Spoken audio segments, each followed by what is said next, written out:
We knew it was going to be different from anywhere else we've been. And after travelling all over Asia, it felt like we were missing out on the madness, chaos and beauty that is India. 13 times bigger than the UK and home to 1.5 billion people, we had just 30 days on our visas to see as much as possible. Over the next month, we're travelling from north to south, hoping to experience the incredible variety this vast country has to offer. As most travellers do, we began our first day jumping in a taxi on the way to Old Delhi. Thank you. Because we arrived so early last night, I think Emilia is definitely jet lagged. Obviously I came from Bangladesh, so I'm feeling a little bit better than you. I'm so tired. You know when jet lag just makes you feel odd? I think we're about to enter the chaos. People everywhere, there's cars everywhere, there's honking. How are you? Hello, good, thank you. How are you? I'm fine. Nice to meet you. Nice to meet What's your name? My name is Oves Ansari. Actually, the streets of Old Delhi is not that wide, so the car cannot enter. Yeah. Oh, very small. So busy. So many horns. Navigating through the narrow streets, we arrived at Jama Masjid, the largest mosque in the city. Oh wow. For the females to enter the mosque, you have to wear a gown. This was 50 rupees, but matches my trousers, so I'm happy with that. It looks great on you. Already when we've entered here, a few people have come up to us and asked for photos. We've said no so far, but I think we're going to get pulled in at some point. So what we've heard is in India you get so many people asking for photos, and if you say yes to one, you're going to have a line. You're going to have a queue. The best thing, especially in Delhi, is to just say no. It's Joel's turn for a photo now. What's your name? Okay, cool. Okay, one. I'm sucked in again. Number 2 photo of whole of India.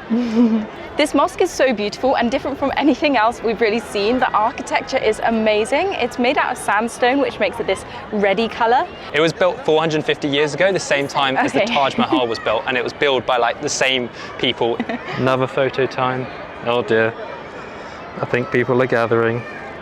Oh no. Emilia, run. No worries. They're coming. Oh. There's a group behind you. Here we go. I'm going to lose my girlfriend in a minute. Yeah? Why do they want selfie? Why? They like upload it on their WhatsApp status, like an Instagram story. Yes, exactly. Oh, okay. Okay. I don't know why I'm holding that kid's hand, but she seemed cute. Okay, ready? Let's do a photo. Yeah. Group photo. Where are you from? China? Delhi. Oh, okay. Okay. Very good. Thank you. Where are you from? Where are you from? Delhi? Okay. Thank you, brother. This guy's come to help the staff. That's nice of him.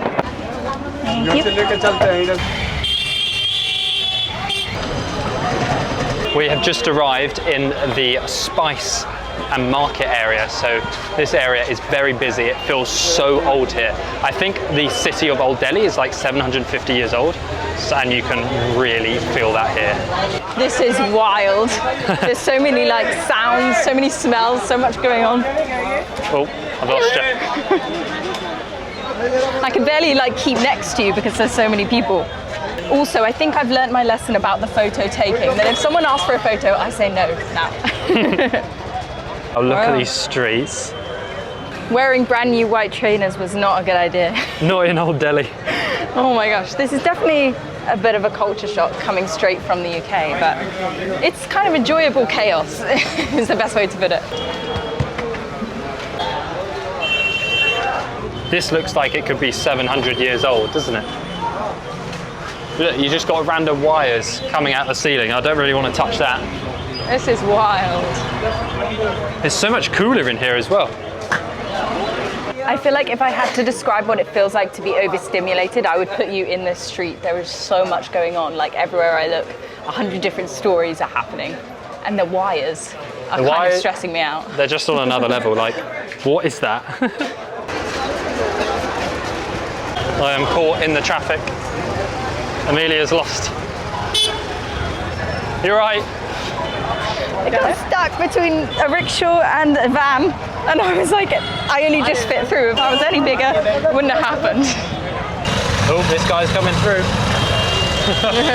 It's crazy, isn't it? It's wild out here. I feel like I'm gonna go deaf in a bit from all this honking.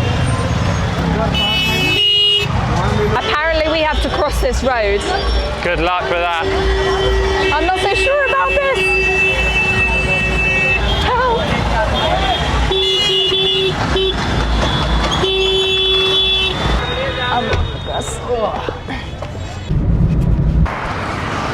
We have just finished our crazy whirlwind of a tour and we have come to one of the most famous spots here in Delhi. Behind me is the India Gate. This is a very famous monument here in Delhi and it represents 70,000 people who died in World War I.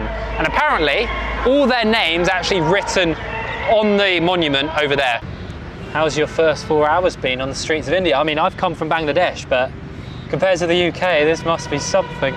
It is a bit of a culture shock, but also I think in my mind I had prepared for the worst because I'd heard so many people's different opinions. Some people were like, don't go to Delhi, it's dangerous, it's really bad for girls. And actually, like, yes, it's been extremely chaotic, but people haven't been like bothering us that much. People haven't been staring like too much that I feel super uncomfortable. I mean, yeah, I'm excited for the next month. Honestly though, the next thing on my mind is food because we accidentally skipped lunch in all the chaos and our breakfast this morning, mine wasn't even Indian, so it's time to try some proper Indian food. Let's do it. Well, we found some food court and it says fish fingers with tartar sauce. That is not normal, is it? I wouldn't expect fish fingers in India, at the gate of India. So random. Joel is going to book us an Uber now. Are we going for an Uber car or an Uber tuk-tuk? I think you can select just... Oh, Delhi police in the way. I'm pretty sure you can just select like an Uber tuk-tuk, so let's see what it's like. It says it's only 80 rupees, which is so cheap. Okay, let's get the tuk-tuk. It's more fun. So we're in the tuk-tuk now. It was a little hard to find because it was across the other side of the road and like every other tuk-tuk driver was kind of hassling us. But yeah, we've got it. Pretty smooth process-ish. That was way too close. That was really too close for comfort. We were like, whew, just so casual about things. The bike just crashed into the bus and nothing happened and he just sat there. And... It's like daily life in India, just carry on. Oh my God, they just crashed and they didn't mind.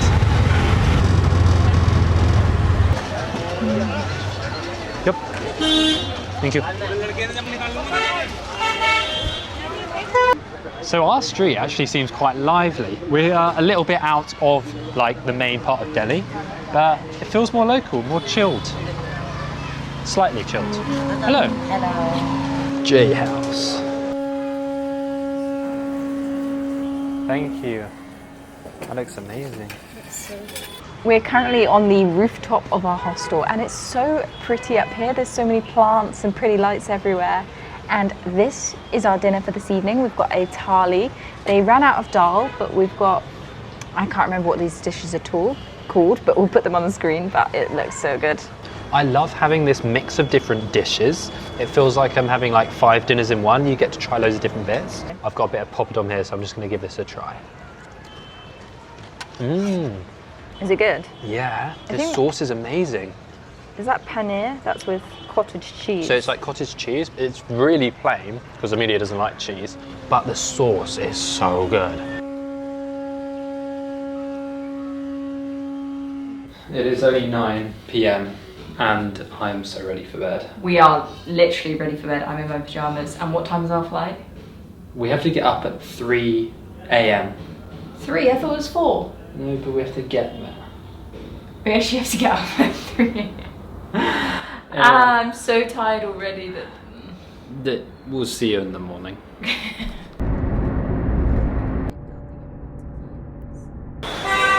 Even the airport is crazy and the horns are still going.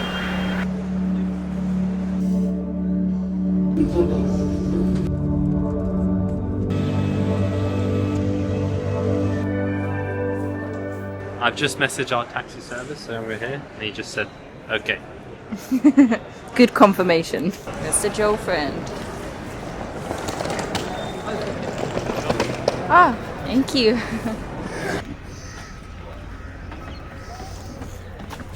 Here we go. Welcome to Jaipur. We left the airport about 10 minutes ago and already it's so different from Delhi. Like the roads just seem so much quieter. There's not nearly as much honking going on. It just feels like a calmer energy. Very whispered soon. Hello. Whilst we've been here in India, we've been running into a few problems, accessing certain websites and accessing TikTok, as TikTok is banned here. As we do social media for a living, this has been a major problem as we literally can't do our job. We can't even post or access the flipping app. However, thanks to Proton VPN, this has not been a problem for us. By simply switching our virtual location to the UK or other locations in the world, we can now access TikTok and we've had no issues. Now we can keep on scrolling and we've got no issues whatsoever on here. My favorite thing about Proton VPN is you can watch content online as if you were in your home country, in 4K and with no buffering. Proton VPN will always have a free version with no ads and no logs, but it really shines with the paid version with over 11,000 servers in 110 countries. Advanced privacy features supporting streaming platforms and secure core servers to protect yourself from cyber attacks, which we're constantly exposed to. With over 100 million users and freedom to choose from over 110 countries, I highly recommend downloading Proton VPN's free app today. And if you are looking to protect all your devices, then I'll leave a link in the description. And with that, you'll get a huge 64% off. And there's also a 30-day money-back guarantee, so there's no reason why you shouldn't give it a try. Link in the description. We've just had a quick breakfast, jumped into an Uber tuk-tuk, and we are on to our first place here in Jaipur. It feels like we're escaping the city a little bit more now. We're actually heading uphill onto the outskirts of the city, and we're in the countryside, but it is so dry around here. Thank you. Here behind me is the Amber Palace. This was built in the 16th century, 1727, which is a very long time ago. We are coming across a goat. Oh my word. At the palace. A random goat just around the palace. Maybe this is his palace. The kids are just chasing the goat. It's running off. Excuse me, I don't want an umbrella. 20, 1 for 20. I don't want one. Even free? No. We haven't really filmed any of it because it's a little bit hard, but everyone just keeps on coming up to us and selling us loads of random stuff. Lots of umbrellas. Statues. Anything that you could want. It feels as though when you hold up the camera, like the hawkers and the people selling stuff kind of move away and they don't really want to be on camera. So a little technique, just hold up a camera, pretend you're vlogging. It's so sad to see these wild, what should be wild elephants covered in paint for tourism, just for money. A lot of people think that elephant riding is okay, but unfortunately, if you look up elephant crushing, do your own research and you'll realise the elephants are treated really badly in order to be in that state. The palace itself seemed huge from the outside, with tourists everywhere, but to actually get inside we had to pay 500 rupees each. We decided to ignore all the tour guides so that we could explore by ourselves. This place is exactly what I would picture when I think of an Indian palace, and it's weird because we've been moving so quickly the past couple of days. Like, I feel like I'm just processing that I'm actually in India right now. Inside the palace was incredibly beautiful, with so many intricate details covering the walls. It definitely felt like a completely different version of India to the one we'd experienced yesterday. It's so different here from Delhi. Not many people have come up for us for photos. No one really seems to be staring at us or seems interested in us. Just as I was saying, that's quite funny. We got a photo time. Thank you. Where are you from? Punjab. Punjab? Yeah. Oh, nice. Oh, wow. This place is a little bit of a maze. There's so many different directions and like little alleyways you can go down. Ooh, where does this go to? What? More palace. So up here behind me is the Jaipur Wall, and apparently I read online that it's the 3rd longest wall in the world, which is pretty crazy. And so we will be going there either later today or tomorrow. All right, I'm getting a little bit lost now. There is so many different directions. This place is literally massive. I mean, we've probably been walking around for an hour and I still don't know where the exit is. Like, it just keeps on going. We've just seen our first monkeys, and they don't look like the ones in Bali which steal all your stuff. There is a bull coming for me right now. Oh my gosh. This is our first wild bull. Like, why is there a bull? I get a normal cow, a female cow, but a bull is a little bit too much, right? Yeah, I mean, if that gets angry, I'm gone. But it is supposed to be very normal just to find cows in the middle of the city and everywhere basically in India. Hello. Okay. Thank you. We've just arrived in the center of Jaipur and it is a lot more like Old Delhi now. There is so much like things going on. You've got loads of markets, people carrying crazy stuff like this. It is pretty crazy again. I feel like I'm in everyone's way. Oh my gosh, look through there. Sure want to go through there? Yeah. Let's go through it. Here we go. Oh my gosh, this is crazy. Hello. Christmas tinsel. We've got some locks here. This is a full-on sensory overload right now. Wow, that is some bright coloured cotton candy. It's a little bit off-putting when I see so many people spitting on the street, but... It's definitely not normal, is it? Not normal where we're from. She's crossing the road. Emilia's crossed without me. Oh dear. Oh. We have just arrived on a tour with Get Your Guide where we're... Oh, thank you. Manufacturer. Okay. Export more than 20 countries. Okay, there you go, a little business card. Anyway, we're doing a food tour, so we're going to be trying loads of local Indian street food and in probably the most hygienic way possible because we've got a guide who knows all the best spots. Let's begin. Thank you. Got myself a samosa here. Very good. I'm guessing it's vegetable or something? But the pastry is amazing. It like flakes away like proper pastry. Really good. Is it quite spicy? No? It's like nice flavour. Good Not flavour? too spicy so far, unless I've just not got the spicy bit yet. Is it good? Really good. What is this called again? Jambali? Jalebi. Jalebi. So it's flour with batter and then it's got sugar over the top. That's good. It kind of like pops in the middle and it's really sweet. It's my first Indian dessert, but it's very good. Oh wow, that's really good. I can't even describe what it tastes like, but it's just like a very sweet, kind of crunchy dessert. So they boil the carrot with the milk and then it will be like this. Is this like the end product? Yeah, like. Please, sir. This is like milk mixed with carrot. Yeah. Milk mixed with carrot. Let's give this a go. Oh, This is only for winter time. it's a winter kind of food. It's very sweet. I didn't even know it was going to be like a dessert kind of thing. Yeah. So it kind of hit me with sugar. I was like, whoa. It's like an unusual texture to think of carrot and milk. Yeah, I almost wouldn't think it was carrot unless... No, it doesn't Unless taste like we've been carrot told. at all. Of course, we couldn't do a food tour without trying some proper Indian chai. Oh, that's so good. Is it? Yeah, not too sweet, just like a really nice flavour. So in this chai, you have masala spice, you've got cardamom, you've got... What else was there? Sugar, Cinnamon. ginger, all mixed into this tea. Like, it's not just a tea bag like we have in the UK. There is so much which goes into just this one cup. And we're definitely going to be having more of this as we travel around India because it is so good. Cheers. Cheers. Let's pop our used chai things here. Very good. That's good, got a system. Keep it clean. All right, we've got a professional to help us cross the street now. Easily done. He stopped the car with his powers. To prepare some chapatis, just you can see, and the people are they having is during the lunchtime. This bread looks so good. Yeah. So we've got some of this grains which are going to put on top of the chapati. Oh wow, it's really flavorful. Basically got onions and grains and stuff on top, and it's quite spicy, but like not too spicy. How's the chapati? The chapati is so good because it's just been, you know, fried on there. The bread in India is always just so good.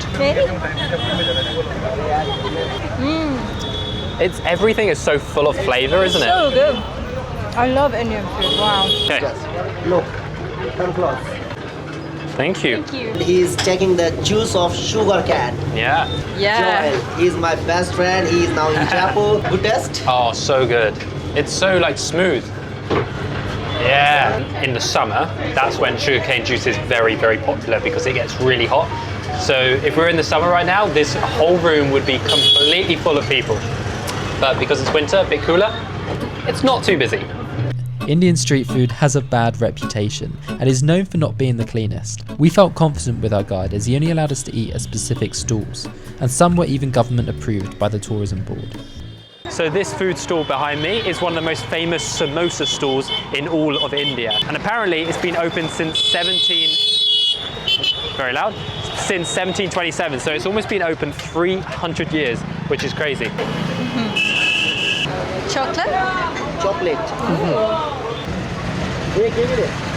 What's the name? Barfi. Burfi. Barfi. This is a popular dessert here in India, and I think this is a chocolate one. So it's like milk and sugar and things. And cardamom. And cardamom. It just tastes super sugary, but Just like I mean, I love full of sugar. We've just come across these pink carrots in the pink city of Jaipur. It just goes so well, but I've never seen that kind of carrot before. It's good. No, it's like, no, thank you. It's okay, thank you. Amelia's grabbing some oranges. Get some fruit whilst I can. I feel like orange is a good choice because They're the covered. skin on it. So. Yeah. How much? 20 rupees 2 piece. Okay. 20 rupees. Hello, cow. Oh. I'm a bit worried about the cow. I think this cow has just eaten some street food. Oh, it's got another cow sniffing its bum. Look, it's got like batter coming from its mouth. This is why you have to eat at the right places. Otherwise you'll get cow spit in you. Oh. Maybe it's the leftovers. I don't want it, but it's really good. Sounds good, but it won't fit in my bag. This one bag, my friend. No. This need bag. I don't want the bag. Thank. Good price, my friend. This But bag. no, don't need. Very cheap price. Okay. Without even realising it, we came across one of the most iconic buildings of Jaipur, the Taj Mahal. Although it's located on a busy road, it really shows why they refer to Jaipur as the Pink City. As we walked further through the city gates, everything turned from pink to yellow, and the streets became flooded with pigeons.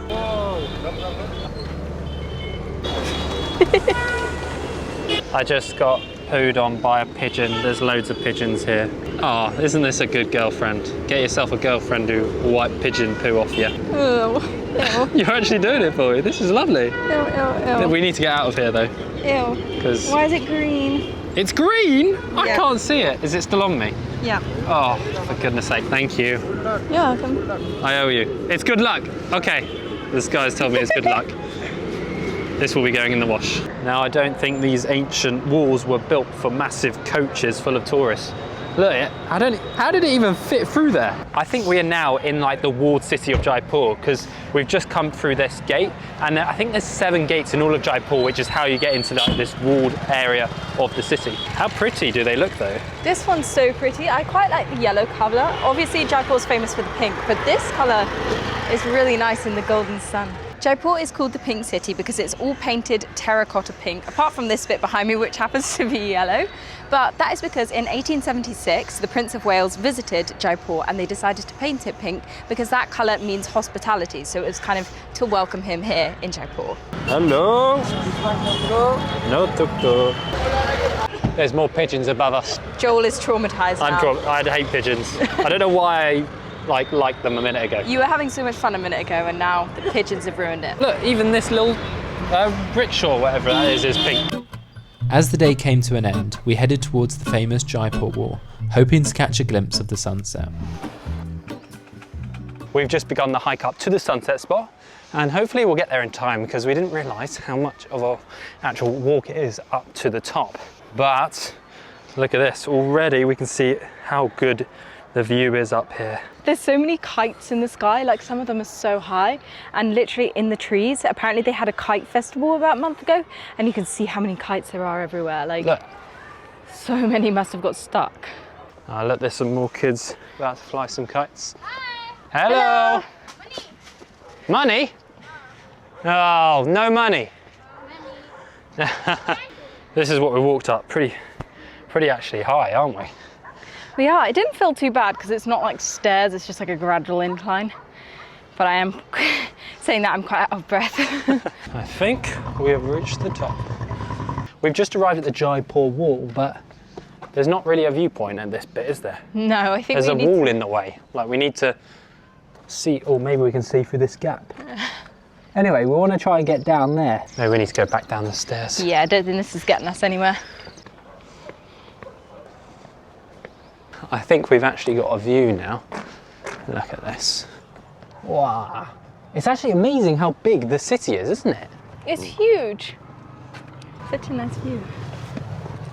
Jaipur Wall is actually the 3rd longest wall in the world. And it does feel very long. I don't think we're going to be walking the whole length right now. We've actually reached a point we can see now. And it is so big. Like this city, you cannot get a perspective of how big it is until you get up here. Like, look at this place.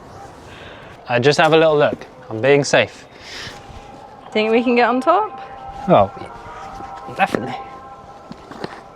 It seems a very sturdy wall. All right, be careful. I can't get my leg up. Oh, there you go. The yoga flexibility has come out. It's quite nice up here, isn't it? Hi.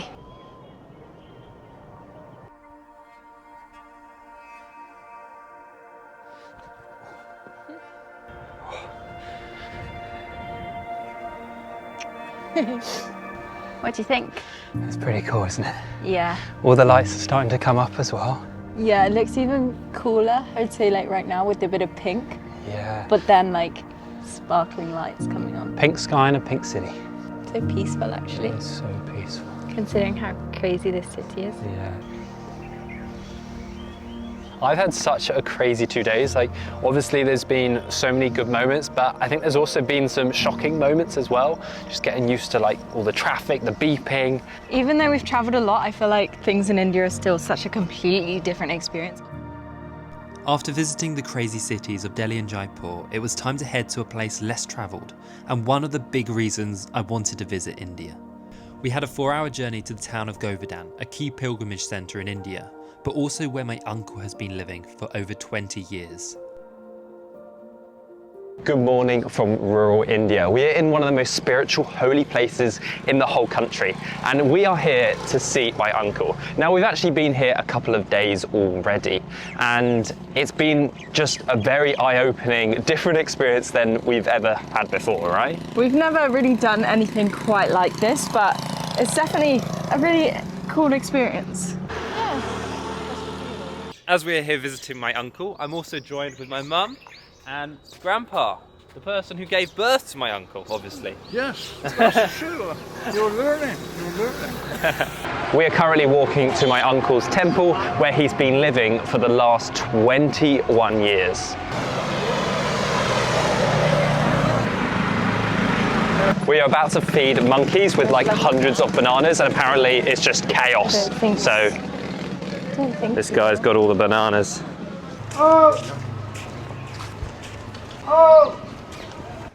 Lots of the other monkeys are coming now. They all almost look like meerkats when they stand.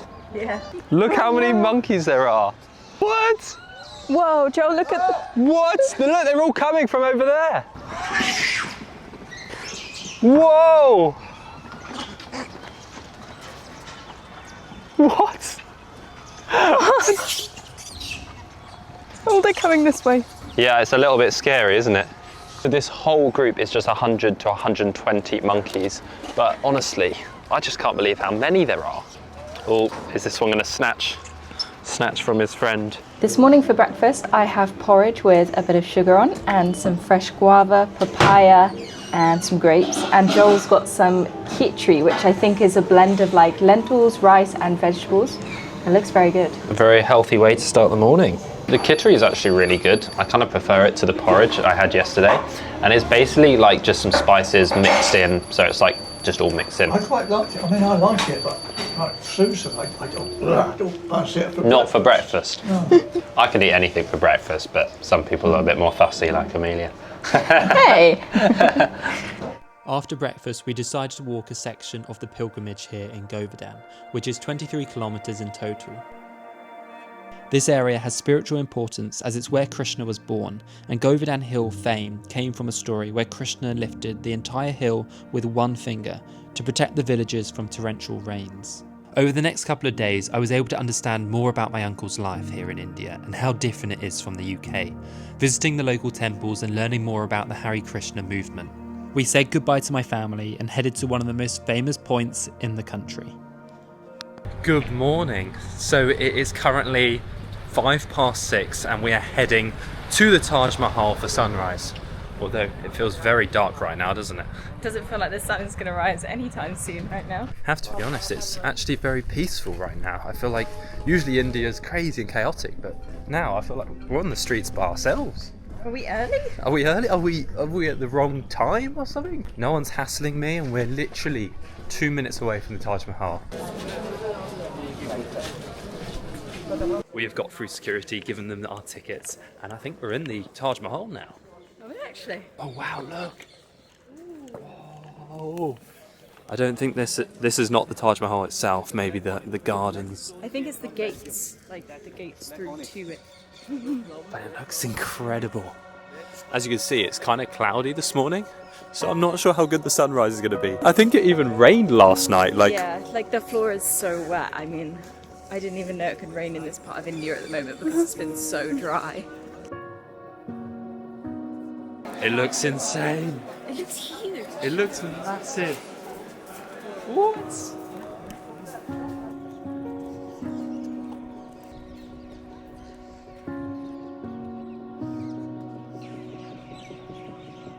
How beautiful does it look right now? Like everything's going orange. It looks insane because it's so cloudy. The sky's kind of got this orangey pink hue, and it looks so pretty.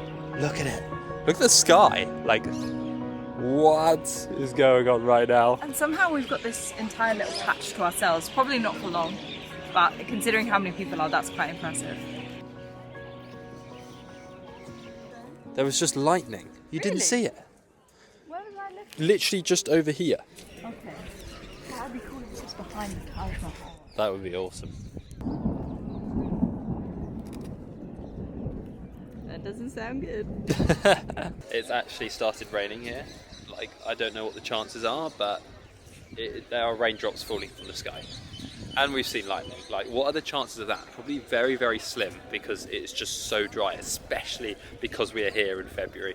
There's another flash of lightning. Did you see that? Yes. This always happens to us. Somehow we always manage to bring a storm with us. So many different places we've been caught. Everyone is clearing out and we've got this whole like walkway bit mostly to ourselves. The only downfall is we're very wet. Yeah, we are wet and we do have cameras on us, so it's not the smartest, but when are you going to be at the Taj Mahal in the rain again? Exactly. Not many people get to do this. This is unique. It was easy to see why it's named one of the 7 wonders of the world. It's genuinely one of the most beautiful buildings we have ever seen. Our time in Agra was short, but we decided to visit again that afternoon to see it in the sunlight, which made it even more beautiful. We spent the evening relaxing on the rooftop of our hostel, and at 10 PM we got a tuk-tuk heading to the bus stop for our first overnight bus. Only in India would this random side of the road be a bus station. Where are we? What's going on? Where is this bus? I don't know. We are lost. We would be doomed without this tuk-tuk driver. We would literally be stranded on the side of the road, and if this bus doesn't turn up, I don't know what we're going to do. After an hour of waiting at the side of the road, the bus finally arrived.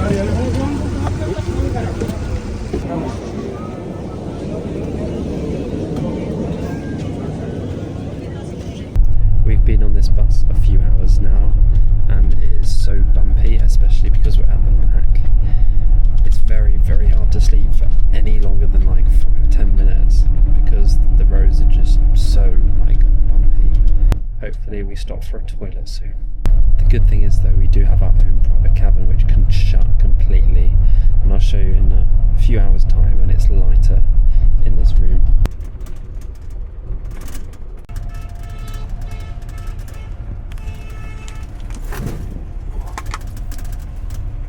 This driver is actually crazy. Like, why are we rocking so much? I've never experienced it. What was that? Oh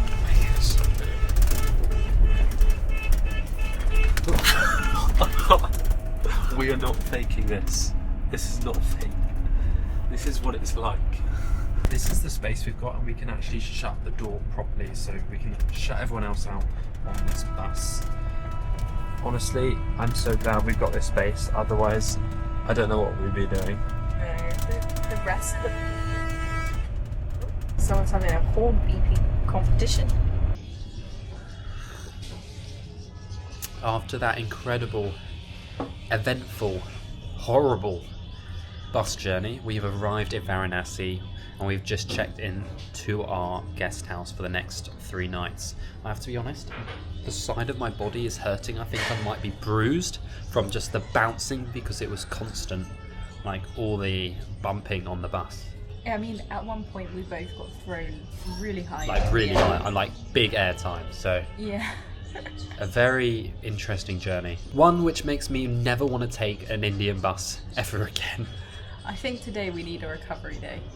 And then tomorrow we're gonna explore the city. Can't click.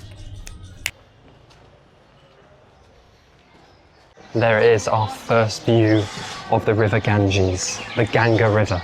Look how many people have gathered to bathe in the Ganges this early in the morning. Do you actually think they're all going in? I assume so. That's like the ritual I think they do. We've only been here like 20 seconds on the river and it just feels like somewhere completely different to anywhere else we've been in India. The best way to see the city this time of the day is from the water. We hopped on a boat that would take us down the infamous Ganges, a river so polluted by human industrial waste that it's confirmed biologically dead. But Hindus believe no matter how dirty the water may seem, it's spiritually clean and those who bathe in it will have their sins washed away. At all times throughout the day, you will see hundreds of people lining the ghats and entering the water. The sand has started to rise, and one thing about India is you always get like a beautiful orange ball of fire. It's just amazing. Every sunrise is good. That boat journey was definitely a really cool experience, but I feel as we walk along, like the ghats and along the river, we're going to actually see more up close what is going on in this city. I definitely wasn't expecting to see that this morning. There's this guy kind of covered in ash, in powder, but he is completely naked. Like completely naked? Completely naked. Saw something I didn't want to see. So I think these people who are covered in ash are called sadhus, and apparently they've given up all their material possessions and they want to live in a world of ash. A very different way of life, but that's what you get here in Varanasi. Maybe it gets worse once you go downstream, but I was expecting the River Ganges to be a lot more dirty. It didn't look as bad as I was expecting. I think I just had this bad image in my mind. We're going to go back and grab some breakfast and then we're going to come out and explore more of this city later, because towards the evening is when it really starts to build up and apparently it gets pretty crazy. Because this city is so old, there's so many little alleys and it feels like you're just walking back in time. I look through here. Look at this. Mind the poo.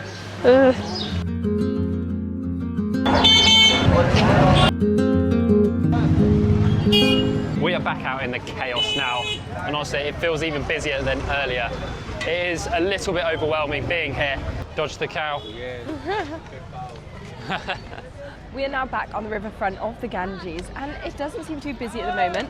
I think once we walk further up to the other ghats, it could be a bit crazy. Yeah, I think the busiest area is in the north, and that's basically where we're going to be going as we walk along the riverfront. But I have picked up a bit of a cold. I don't know if it's just from the dust and the pollution in India, but yeah, sorry if my voice sounds a little bit dodgy. It's so off-putting when I'm vlogging and people are staring so intensely into my eyes. Yeah, there is so much staring in India. You don't get it many other places as much, but here they just gaze into you, like genuinely stare at you. Yesterday I had a competition with this guy who was just staring at me. He didn't know it was a competition, but I had an internal competition. And after 10 seconds, he was still staring at me and I was staring at him. So I just had to look away because I felt so uncomfortable. I am actually in a bit of shock right now because it feels so peaceful. It actually feels nice to go on a walk. And that is the first time I've said that in India, because honestly, I haven't felt great walking around places just because it's so busy and the traffic is terrible. The traffic in Varanasi is terrible, whereas you come along here and it's actually quite nice. We're walking through this area with a lot of tents, and I think this is where a lot of the sadhus are, maybe where they sleep. And these are the men we told you about earlier. Some of them are naked. As we walked past one of the guys, he was covered in ash. I could kind of smell it as he walked past me, like the ashy smell, which is slightly off-putting. There is literally a naked man walking around in the fire ashes. In the fire ashes, like it's I've never seen anything like this. I've just checked on the map and we have just reached our first burning ghat.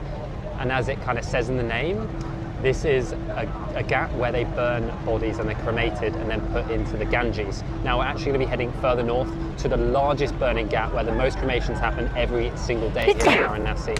So it's going to get pretty crazy as we get further on, but we haven't seen any bodies as of yet.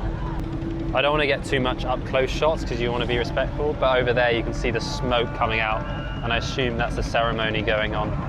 It's a massive culture shock for me. I've never seen kind of dead bodies or cremation or anything, but here it is just so normal. That is just what they do, and that's what people come here to do. They come here to die, and they are happy to do that. So it's kind of interesting seeing something that's so hidden from us be something so public here. It does kind of make you slightly uncomfortable, but it's interesting. Looks like it's about to get a bit busier up here. There is so many people around. Look at the foot traffic we've got coming in, and as we leave this ghat and go over to the next one.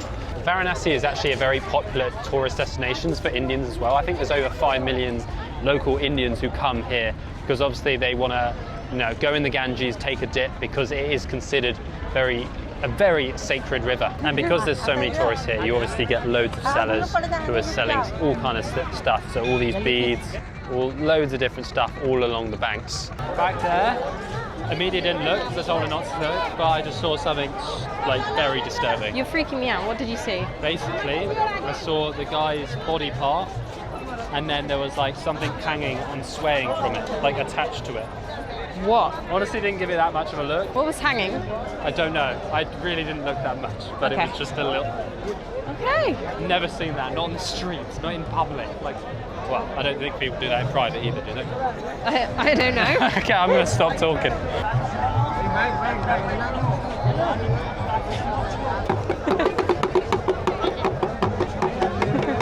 Those female sadhus, I don't know the correct term, they were so nice. They were kind of calling me over and like shaking my hand. They had me sit with them.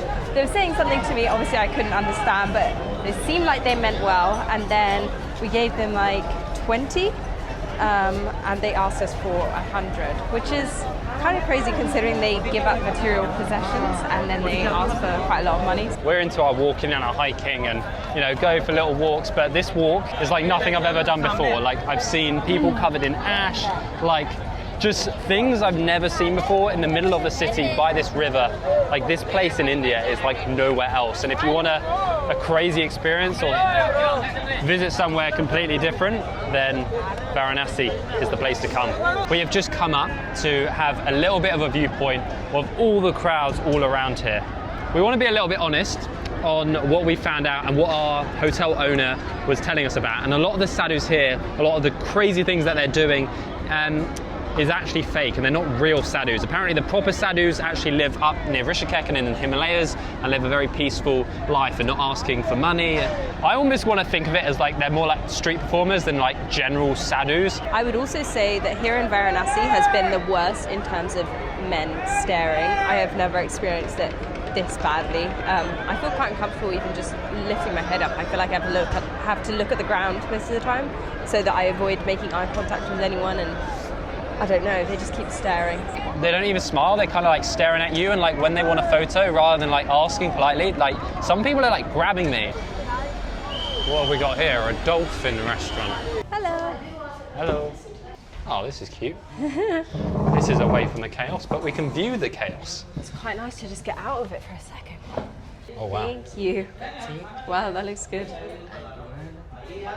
Thank you very much. I know it's not very Indian local, but I've got a Kit Kat milkshake and I'm really happy about it. It looks really good.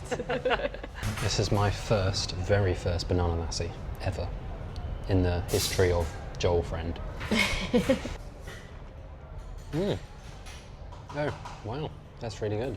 You know, like Nesquik, the Nesquik banana milkshake as you have it as a kid? Kind of like that, but there's actual proper ingredients like yogurt and milk in there.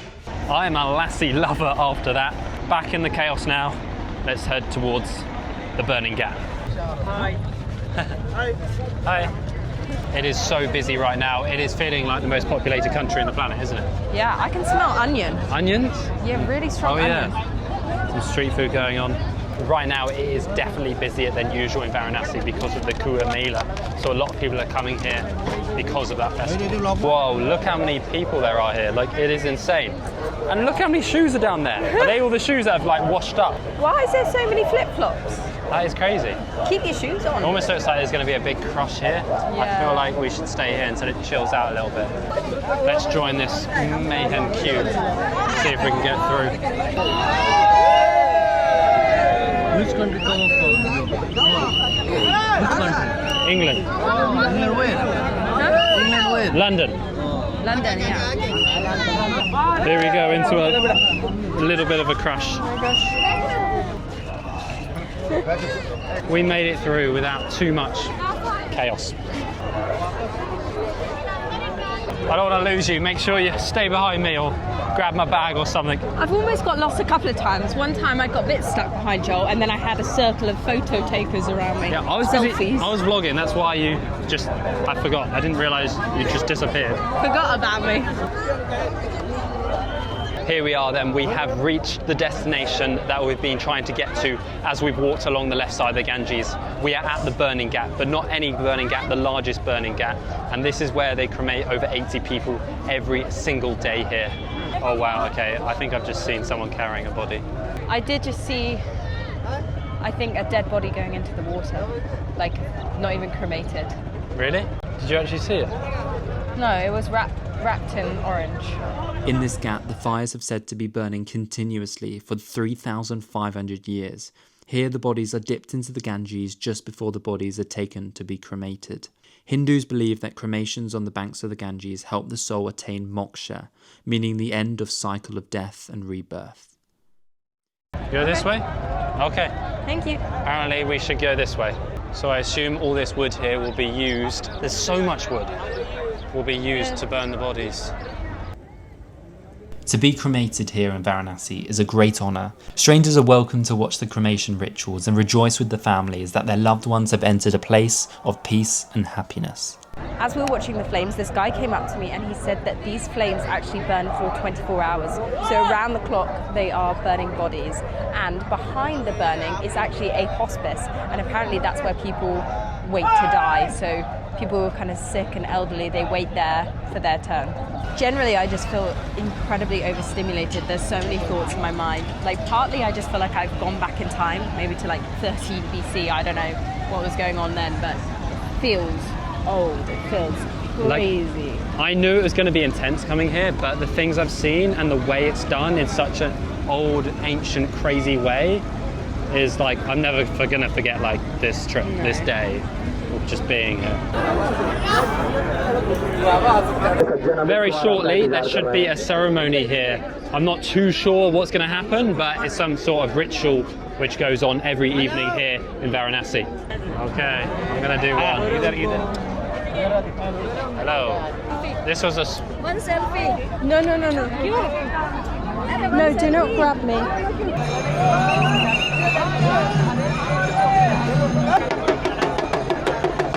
The problem with the selfies are they just kind of grab you aggressively, and if we say yes once, then honestly like swarms of people come and kind of chase us, and it's not very nice. The bells have just started going off. I'm not 100% sure what that means, but I think it might be time for the ceremony.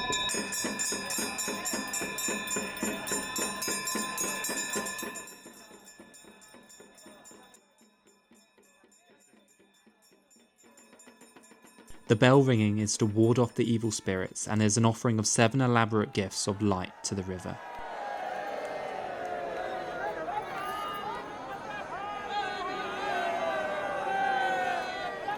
After that ceremony, everyone's going in the water and like dipping down, and they're releasing these candles. I think when you release candles in the water, it's said to give good karma. So that's why they've got like the flowers around them with like a little candle. Oh, it's quite cute. Maybe we should release one. And that guy's releasing some old milk or chai into the water. Oh wow, he is. He's washing.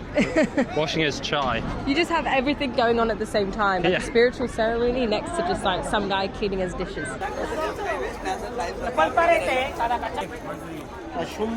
So here we are, we just got these 2 candles. I gave the guy 50 and he gave us another one.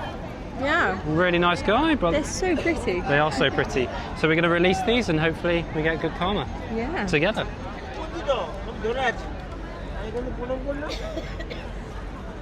Almost feel like making a wish. I feel that's what we would do, but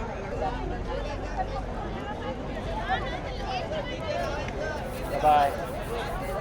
It's just really, really beautiful here at the front. Especially down by the Ganges. Here it feels very calm, very spiritual.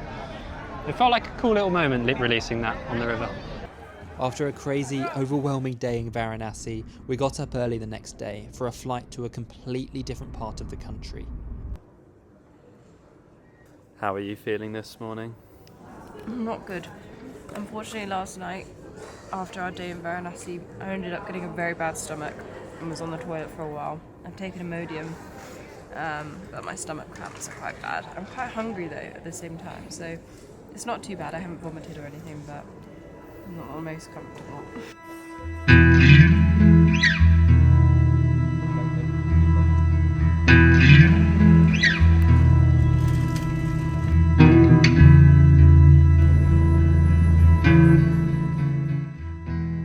How are you feeling?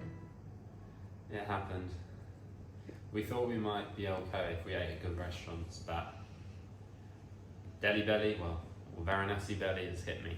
Obviously, I've still been struggling with my upset tummy today, and we've both just been in bed, but we didn't realise, like, we probably got ill just coincidentally from different places. Like, I'm pretty sure mine was from Varanasi somewhere. I picked up some kind of bug. I think Joel's might even be from Mumbai Airport Lounge. It's hard to know. It's hard to know, but that's the only thing I've eaten today. Literally. And then a croissant. So. I think we need a good night's sleep.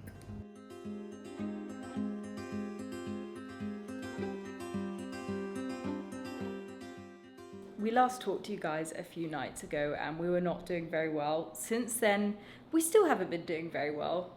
We have been in this bed a lot. And I'm just going to check on Joel.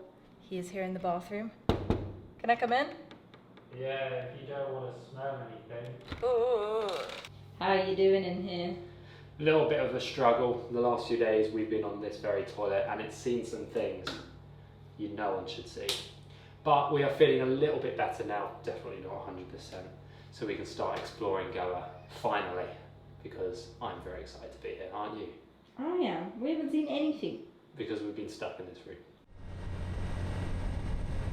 Good morning from the south of India. We are finally in Goa and we have escaped the crazy north of India after 2 weeks there. We're currently on a very bumpy, dusty road and we are heading to a beach. An actual beach in India. And they're supposedly supposed to be incredibly beautiful. There is a life I lead in this city. Hurrying to cup my tea. This is cool. It's gone into like a little jungle forest, a narrow walk. Oh, there's a cat. Probably a domesticated cat, not a tiger. Oh, I can hear the sea. This is incredible. It's actually lovely. It's very small though. Boating? Boating, yeah. Actually, next to this mountain, there's one beach, sir. So we'll take you there. We'll drop you for like 20 minutes. And how much to go there? Actually, we are taking 1,000 per person, but you are 2 people, no? You give 1,800 only, that's it, yeah? It's a lot. Actually, we are taking that much only, sir. Oh, only. For me, it sounds a lot of money. 1,500 for both of you. We'll give 1,500 for both of you? It will be a private boat for Okay, you. let's do it. Okay for you? Good, no? Okay, yeah. Let's go. Hi. What a beautiful way to start our first proper day here in Goa after 3 or 4 days of miserable food poisoning from North India. We're still not fully recovered. Yeah, well, if I'm honest, we're still not fully recovered, so... At any minute, I could need the toilet at the moment, it could get interesting. This is definitely quite the expensive trip to do. £15 just to go round to the next beach. Sometimes you just got to go for it. It's so overpriced. It's just there. It's there. So this is Honeymoon Beach. Emilia's going to jump in off the boat. Here we are on Honeymoon Beach. Hi. honeymoon beach. It's not our honeymoon, by the way. Yeah. It's on that beach. No rumours, please. In all honesty, now I know how far the beach is, which is literally like just round the corner, just the other side of that hill. It is very expensive to get here. I could have swam here. Pretty much could have swam here, but I mean, oh well, at least we're supporting the locals, you know, giving them some healthy money. It's not a bad beach, and the great thing is, this beach won't be nearly as busy as the Butterfly Beach where we just arrived literally 10 minutes earlier. The water does look quite impressive. I wasn't sure what the beaches were going to be like here in India, but it's fairly like a green, nice colour. You know, not crystal clear, because even though I'm a metre deep, I can barely see my feet. But I think later this afternoon, we'll try and head to another beach, which is supposed to be like more remote and like beautiful, like more white sandy. It's quite peaceful here, isn't it? It's quite peaceful. Imagine, you know, a few days ago we were in Varanasi, and now you can talk to me very quietly on this beautiful honeymoon beach in the same country, remember. This is the same country, there's no beeping going on here. It's a huge country. But like, this just feels a million miles away from Varanasi. I can't even explain. Oh yeah. Been here about 50 minutes now, and now we're going to be heading back to the main beach. It's also only 10 AM and it's already getting pretty hot here. I don't know if the rocks are making it really warm, but blimey, it must be so hot here in July and August, because it's only March. It's only the 1st of March. Here we go, back on the boat. There is a life I lead in this city. The most amazing thing about being here in Goa is just how peaceful it is. Just stop for a minute and take it in. This is India, the same country. So many horns. I think that will blow my mind for the rest of the trip, because we are heading further south to Kerala, and I think in Kerala it should be similar to this.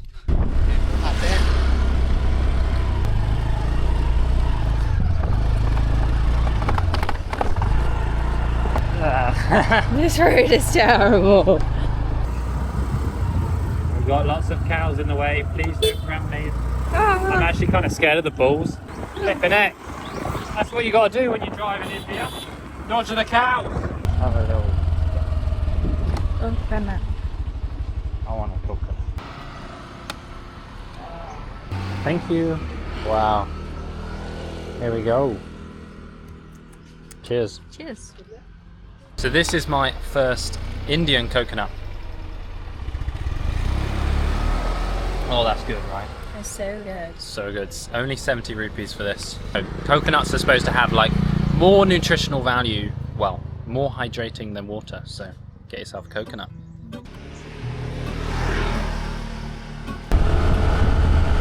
The beaches we went to this morning were okay, but I don't think they fully show off how good Goa is.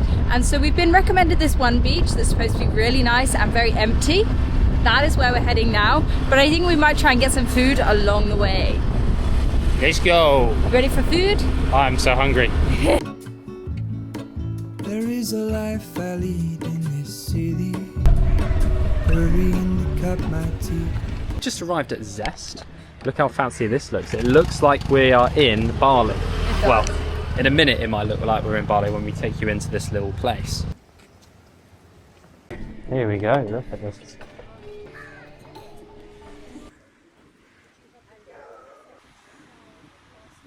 This is not a bad thing. I've got an iced latte, which is a little bit risky because of our stomachs, but I can't complain. This view is incredible. We're at the very front of this cafe with this beautiful view. I can't wait to go to check out this beach after. This place is insanely beautiful. We were just saying, like, if you had to guess where you were right now, this feels like Australia. Like, they're just big white beach, blue water. Thank you. Thank you very much. It's so insane. Whoa. That is a lot of fruit. I am very excited That is a about that. proper Balinese smoothie bowl, that is. This is my passion. It's very good. It's very good. Very, very great. This isn't like the only cafe like this. There are a few like really nice cafes here in Goa. I just can't believe I'm in India right now. Like, this is not what you imagine of India at all. We're just gonna quickly jump on the bike and just head a little bit further down to the beach, because blimey, I want to check out that beach which was in front of us at Zest. There it is. Ready? Yeah.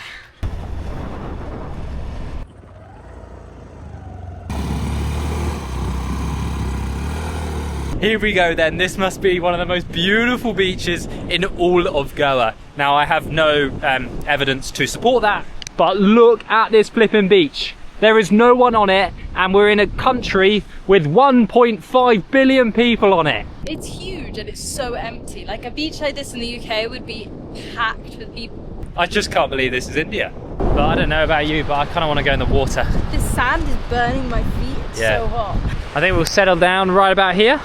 Kind of surprising that they actually have a lifeguards here, because this is such an empty beach. They also have it in the main beach in Palolem, which is where we're staying. We'll show you that area and that beach later. Flippin' heck, it's too hot on my feet. I just took my Birkenstocks off. It is so hot here, even though it is just March. Like, it must get so hot here in August and July. Anyway, let's go in the sea.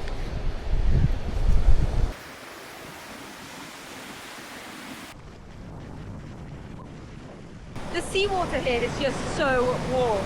Like it feels like a bath. Here we go, some wave!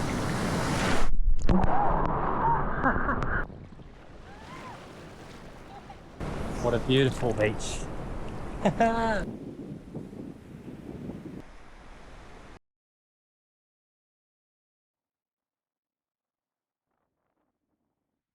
It is so peaceful. We've just come up here, sat in the shade, because it is so hot in the sun. Especially the sand. It's so hard to walk on, right? Yeah, literally burns my feet. But I guess they literally haven't had any rain recently, so all the sand is just hot. One of the interesting things about Goa is it's kind of nicknamed the party place here in India, because it's got like the lowest tax on alcohol, so you can actually get like pretty cheap alcohol compared to like other states. I think there's actually direct flights from London to Goa, so there's quite a few Brits who come here on holiday because, you know, you can drink really cheap alcohol, especially compared to the UK. But also it attracts a lot of local Indians, and it's also supposed to be like one of the safest places for women in all of India. And even like walking around, it's very different from when we were in Varanasi, and we had a lot of eyes on us, like asking for selfies, people like grabbing us and stuff. Whereas here, people are so relaxed, people are very kind. You also don't get hassled for like anything, which is very, very different from where we have been in the north. So the bike that we rented is costing us 500 rupees a day, so £5 a day, which I don't think is too bad. I really don't know why I didn't just park up there. It would have been so much easier. But anyway, let's try and get this thing out. Right.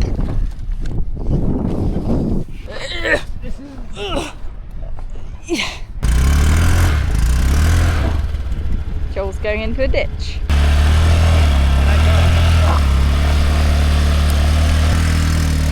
This feels sketchy, and he's sliding. It worked somehow. Yay! It wasn't too bad. Could have been a lot worse. Could have been. Could have been a lot easier if I just stopped. That really could have been avoided, but that's not Joel.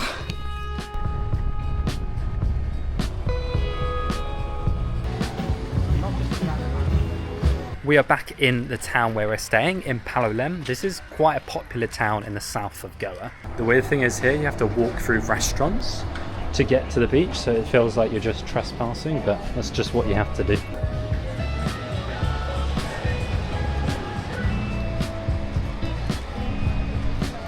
So as you can tell, this beach is a lot more set up for tourists. There's obviously like day benches, what they're called, sun lounges all along the beach. You've got the dogs, you've got loads of people on it because it's coming down to sunset. It's quite nice because the beach here isn't too built on. It's not like big, like modern building. It's kind of a lot of these shacks. So you can actually stay on the beachfront. They were about £60 I think a night, but we're staying somewhere which is half the price, and it's literally a 2-minute walk from the beach. So we'll show you that a bit later. Look at all the palm trees there are all the way along the beach, and they're just little beach shacks. This side of the beach looks a bit like Thailand because of all the rocks. It reminds me of like Koh Tao or like Koh Samui, Koh Phangan.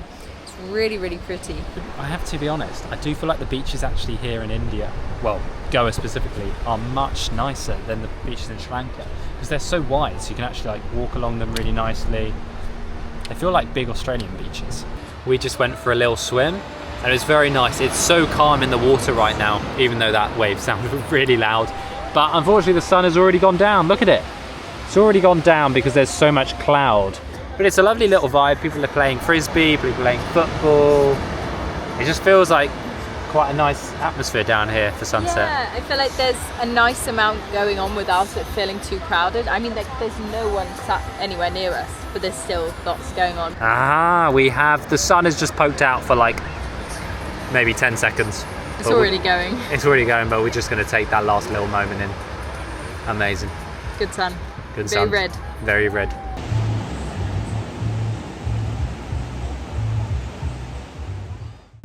We have all packed up and we are about to take a night train from here in Goa all the way south, 800 kilometers to Kochi. We're going to Kerala. Everyone's spoken so much about Kerala, so I am very excited for this. You ready for the journey? Packed up? I think so. The taxi is probably here to take us to the station. Get my shoes on. Let's go to Kerala. You got the key? I do, and the padlock.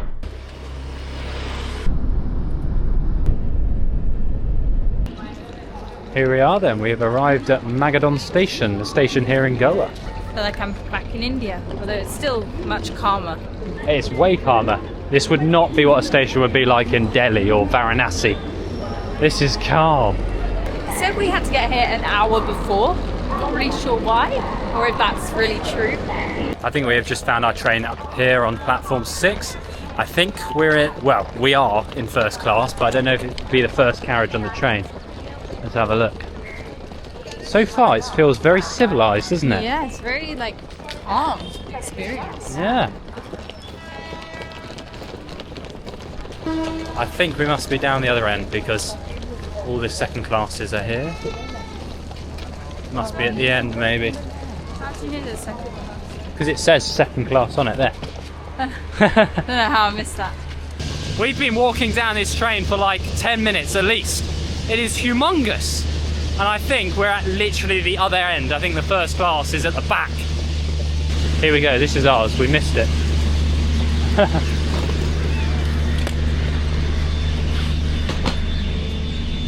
5 and 6. No way. What? We've got our own room. Have we actually? Yeah. Are you serious? Yeah, there's no one else in here but us. Oh, this is amazing. I thought we'd be sharing. Oh, we could have a movie night. We're moving. This is going to be amazing. Yeah, we're moving. We're cruising. I have to be honest, so far, this Indian railway experience has been amazing. Like, we booked it on 12 Go Asia, and I'll leave a link in the description so you can book your light ticket there. But this is good, isn't it? It's so easy, but it's kind of weird. Like, there's no place to like scan your tickets before you get on the train. Literally, anyone can just get on. But it's also very like clear what train it is and like what room you're in. So, good job, India. Good job on your trains.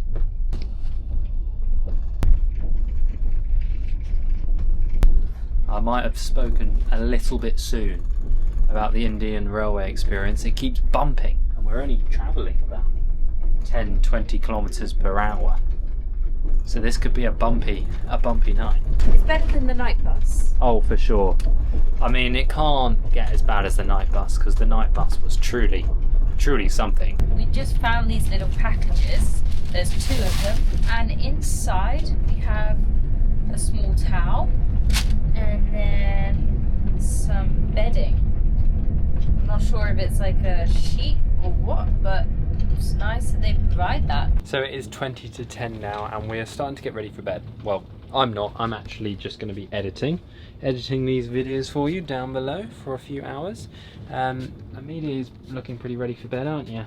Well, I took a dozy like anti-sickness tablet for the car journey because I get car sick, but it made me sleepy and now all I can think about is sleeping, so I'm in bed.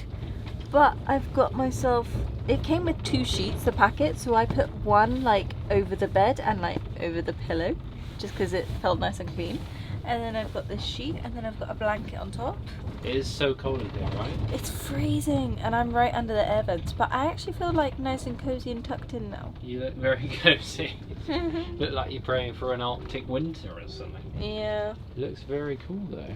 I think we can use these lights. Ooh, look at mood that. lighting. There's a bit blue in here, isn't it? It's very blue. I like it. Anyway, that can work for me because I've got my little light down here, and there's also 2 plugs. We've got 2 plugs sockets here as well, which is pretty good. We can charge our phones up, ready for the morning. The coolest thing is, in the morning, we are doing something very exciting, and I just can't wait. Good night.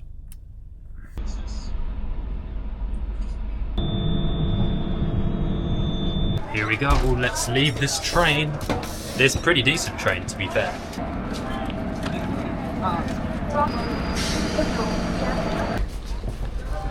We have arrived in Kerala. Yay! In the south of India.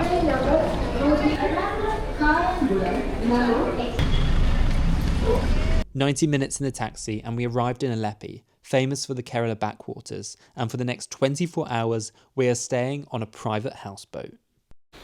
You have to go Fourth one. Fourth boat. carefully. Are you okay? Yeah, how many boats are we climbing from? Four. We have to cross. We've just got given a welcome drink. This is fresh lemon. Here's our captain, George. Captain George, he will be driving us for the next few days. We are just unravelling the boat and we will be off any moment now. It is time to start our cruise around the Kerala backwaters. I am so excited for this. Should we have a look up here? Apparently this is our cruising platform where we can watch from the balcony. How is this, hey? I've got a bed. You've got a bed. You can just fall asleep. I might if I'm not careful, to be honest. This is just going to be such a relaxing time, just taking in the views on this beautiful houseboat. Did I mention this is all private, just for me and Emilia? How long have you been the captain? 16 years. 16 years, wow. We're in good hands. Very good hands. Living the life. You look like you've got like a cocktail and you're having a party on this boat. Yeah, just me in my private boat with my drink.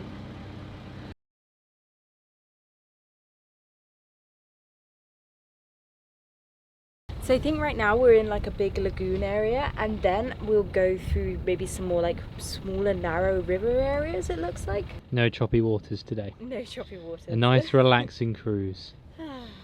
We will be giving you guys a little tour around our houseboat, but for now I'm just gonna relax here because I just can't move, it's too comfy. We are about to have lunch whilst we've pulled in here for the next half an hour or so. So we've got some rice, some poppadoms, a vegetable curry, beans, cabbage, fresh fish that was caught in the lakes, and what was this one? Like I'm not sure, but I think it's a little bit sweet or something. The fish is good. Yeah. Oh, it's incredible. The vegetable curry. The Kerala backwaters, which we are on right now, is made up of 5 big lakes, and they're all conjoined using man-made canals and also natural rivers. This whole area is actually attached to the sea, but very, very far away, so it's mostly all fresh water. I wonder if there's any crocodiles in here. Like, can we swim in it? I don't think there is. I would like a swim because it's so hot. I think we've both just gone really lethargic and relaxed, although there is a nice breeze right now. These rice fields here are so green. Everywhere else we've been in India so far has just been so brown and arid. Obviously right now we're in the bigger canal ways, but we want to head down to some of the smaller rivers, and to do that we actually need to get a smaller boat. One is just pulled up next to us, so I think we're going to pull over and then transfer over to that boat. Hello. Thank you. Hello. On to the next boat. Ooh. Say goodbye to our boat. Bye boat. See you later. Hopefully that returns. Yeah, because that's got all our stuff on it and our bed, which I'm looking forward to. Oh, maybe we're going down this little waterway. The Kerala backwaters also has like this nickname called the Venice of the East, and I can kind of see why here, because there's houses all the way along and the only way to get around is by boat. Hi. Hi. Hello. Welcome to Kerala. Kerala. Thank you. Thank you. Genuinely, we've probably only met a few people here, but everyone's been so like peaceful in the way they've just said hello, welcome. Ooh, coconut boat. Coconut. Maybe we get a coconut. 3 coconuts, please. You okay? Wait. Thank you. This is the life, isn't it? This is the life, just cruising along the river, fresh coconut in hand. I feel like this is the most relaxed I've felt in India.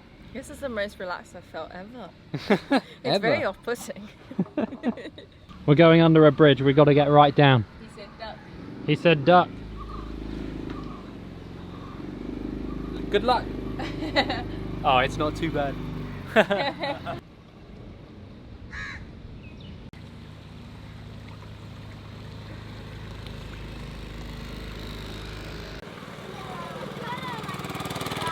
That's so funny. So we just saw a boat full of school children. So rather than having a school bus, they have a school boat here. That's so cute. A school boat. That is how they just go about their lives here. Here's our boat. George is waiting for us with his big smile. Hello. All beautiful? Yeah, So very beautiful. amazing. So peaceful out there. Thank you. It is tea time, and we also have ourselves some fried banana. I thought that was like an Indonesian thing, but clearly it's a thing in south of India too. If you're interested in the houseboat we're staying on, I'll leave a link in the description. We booked it on Get Your Guide, and so far it's been very good, hasn't it? Highly recommend.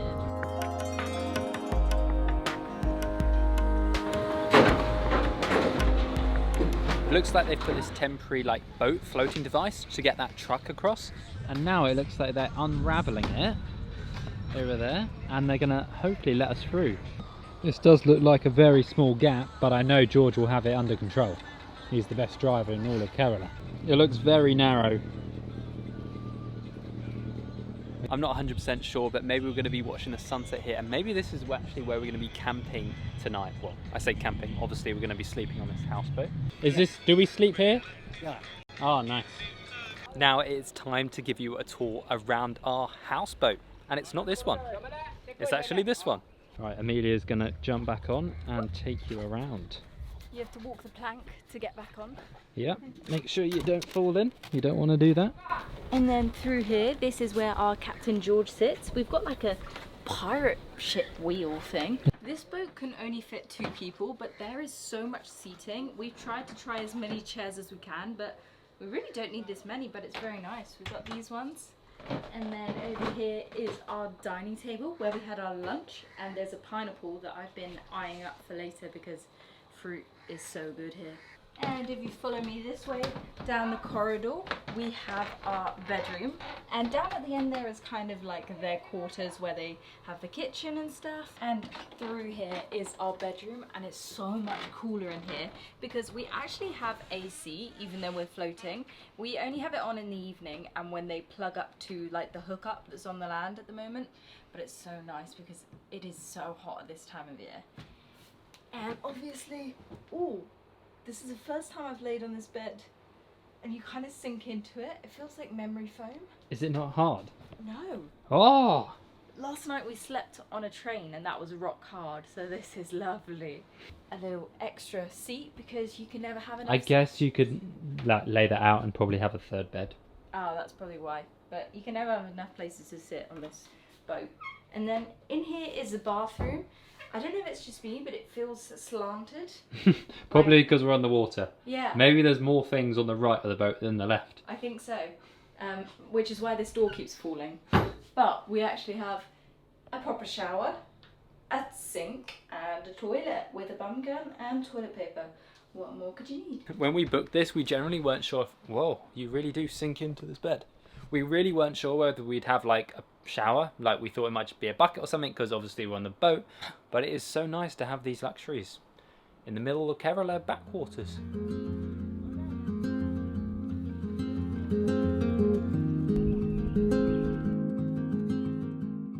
Oh, this room is really swaying. Is it swaying? I think we're just at an angle. Also, I kind of look blue right now because they've got blue light sun.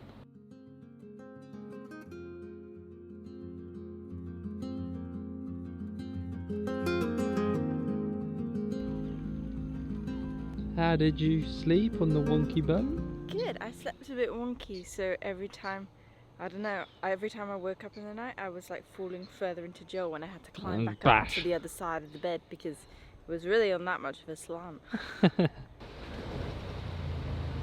We have finally cut open the pineapple, and I am so happy. Look at that, it looks incredible. Fresh pineapple. She's dancing, she's happy. She's got what she's been eyeing up these last 24 hours. It's so good. just as we're finishing our breakfast. Unfortunately, it's time we have to head back to the harbour, so let's enjoy this final journey along the backwaters.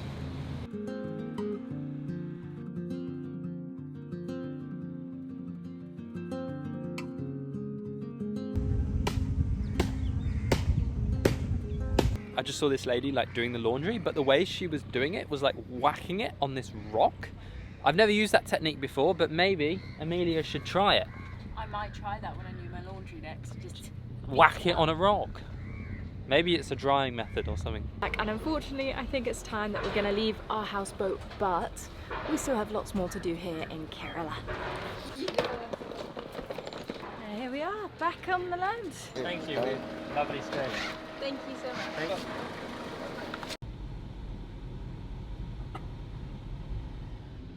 I don't even believe this. We have just checked in this oceanfront little villa place for only $25, £20 per night, and it is beautiful.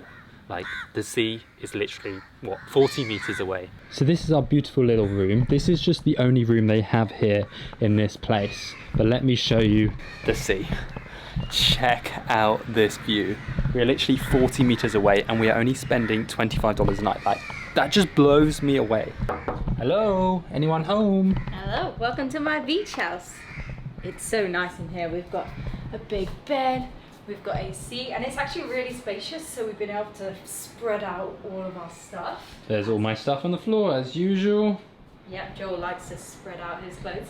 And we obviously have a nice bathroom. It feels like everything's brand new in this place, and the price is just insane. I can't believe it. Are you ready for the beach? Always. Always ready. Always ready for a swim. The sky is so blue and it just looks so nice with the sunbeds, the white sand.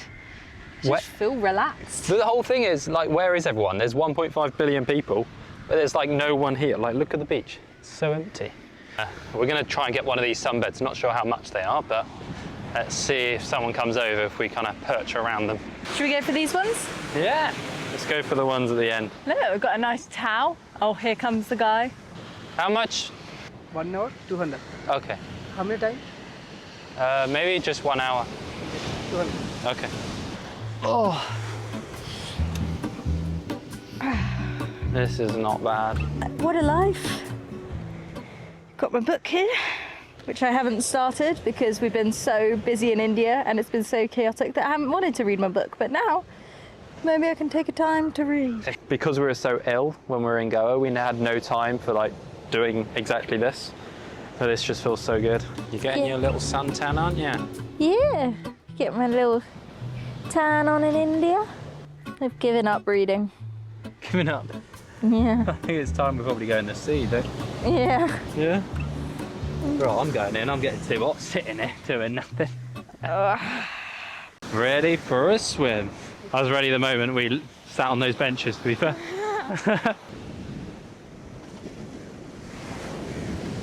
I can't get over how warm the sea is here. Like, it's so hot.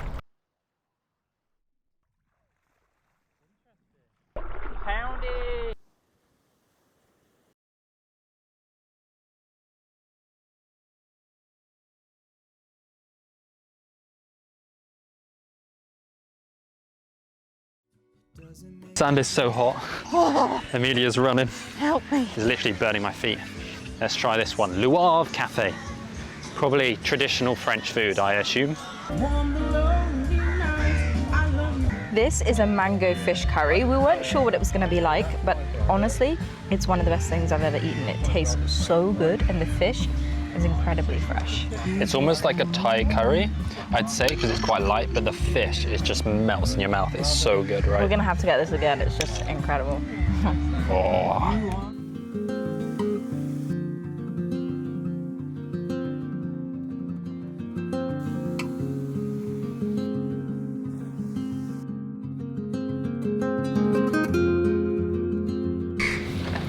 Drag our suitcases along the sand. The people here are just so nice. They like refuse to let us carry our bags. I feel so bad because it's heavy. So we're about to jump in a taxi for about quite a while and head to Munnar, up into the mountains of Kerala. I'm so excited.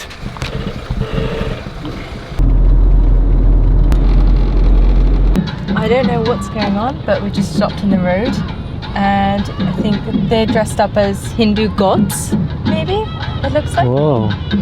Wow. So cool. I don't know what it's for, but it's beautiful. Oh, she's smiling. I got a smile at me. So I don't know if that was correct, but it sounded like that sword kind of thing, the metal, was going directly through the cheek and through the tongue, but for some reason they don't feel pain. Maybe someone knows more information about this than me.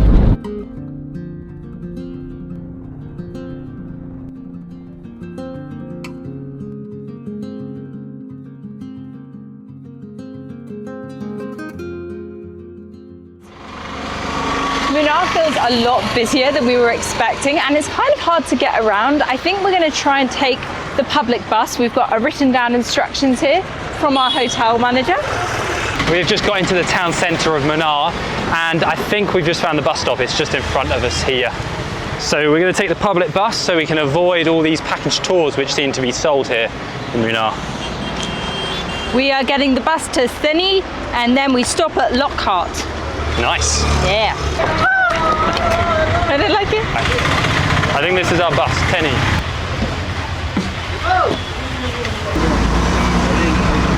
This is our second Indian bus, and this is a very local one, so wish us luck through the mountain roads. Oh wow, starting to see some greenery outside the town of Munnar. That was a very relaxing bus ride here in India. I was not expecting that. I was expecting him to like crash down the road, but it was actually just a beautiful ride.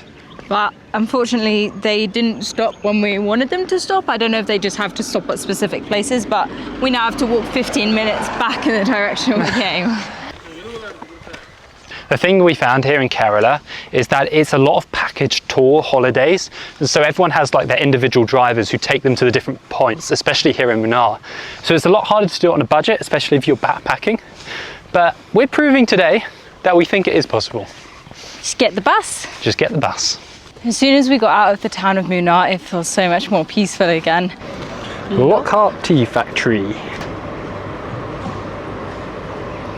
There's no one at the ticket counter. And I need to pee.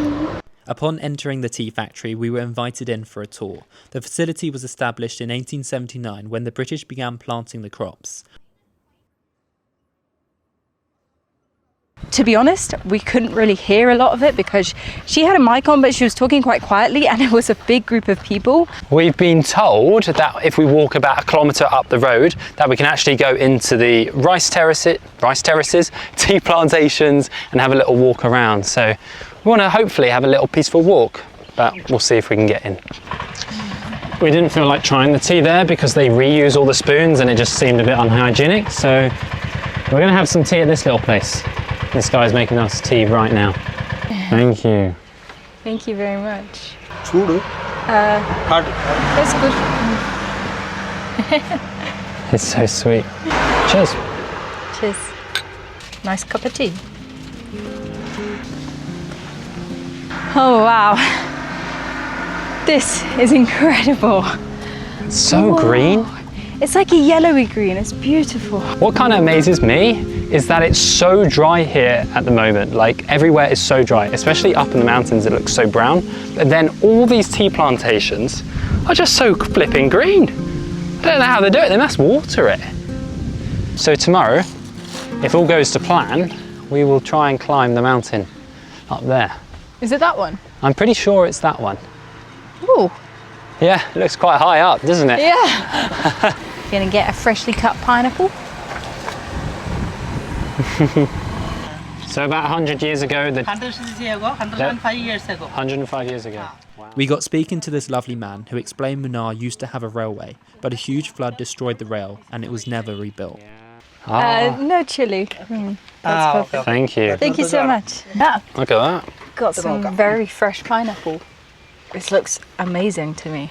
And they actually grow it around here as well. Yeah, it's actually freshly grown. Thank you very much. It's so good. The green of the coconut matches like the beautiful greens behind. Feels good supporting the local. If you ever want a little coconut, make sure you get one because it's your way of helping the communities who don't always get all the money from tourism like the big travel companies on these big group tours. We've come into this tea plantation area which you can actually walk through, and it was 50 rupees each, which isn't too bad. There seems to be a few people around getting their photo taken, but not too busy. 5 minutes of walking and I'm pretty sure we've lost everyone else who's entered this tea plantation. It is very peaceful around here. It's lovely.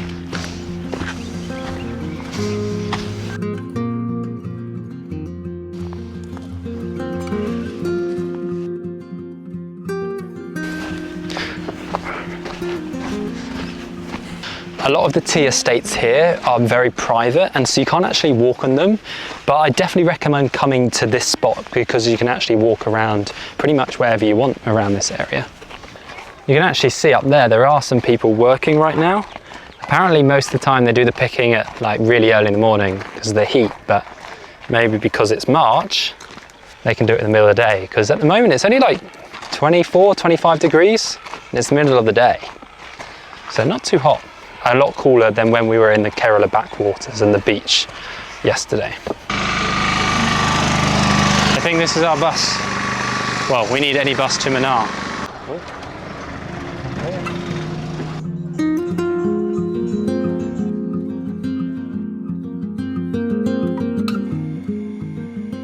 After our walk through the tea plantations yesterday, I ended up not feeling very well. I've still got a stomach bug from Varanasi, which was a few weeks ago, but Joel is going to do a hike now without me because I just can't leave the toilet. You're gonna have a good time? Yeah, I don't think it's too far a hike. I think it's maybe like an hour and a half. Right then, let's start this adventure. I'm gonna try and see if I can get a tuk-tuk, but do some negotiations and see what price we can get. Otherwise, I'll just take the bus because it's a lot cheaper. I'm going to Chukkamundi. Sir? Chukkamundi. Chukkamundi. Yeah, the mountain. Okay. I want drop rickshaw. How much? Took to 400. 400? Yeah. To drop off? Yeah, drop off. Okay, let's go. Okay, thank you.